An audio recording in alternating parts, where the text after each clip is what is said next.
আসসালামু আলাইকুম।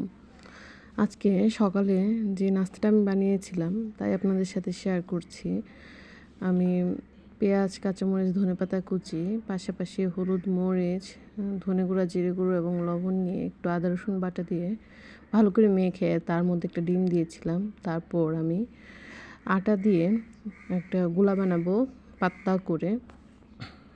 আর এরপর এটাকে আমি ফ্রাই প্যান বসিয়ে দিয়ে এটা দিয়ে একটা পাতলা চাপটি বানাবো।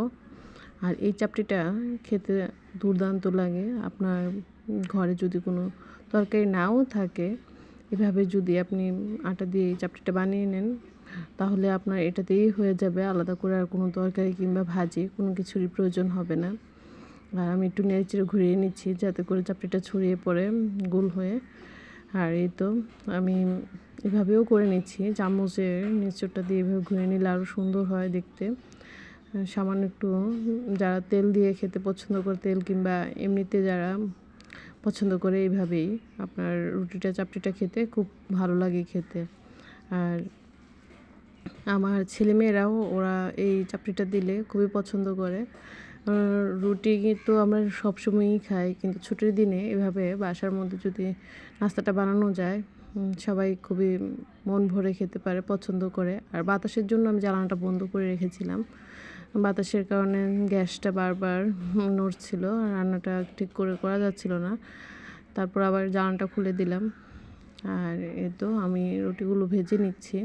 পাশাপাশি ছেলের আবদার একটা পুডিংও করেছিলাম নাস্তার জন্যে, পুডিংটাও নিয়ে নিলাম নাস্তায়। আর এই তো আমার পুডিংটা খুব সুন্দর হয়েছে মাশাআল্লাহ, কালারটা খুব দারুণ হয়েছে। আমি 1 কেজি দুধ দিয়ে পুডিংটা তৈরি করেছি। পাশাপাশি তরকারি ছিল।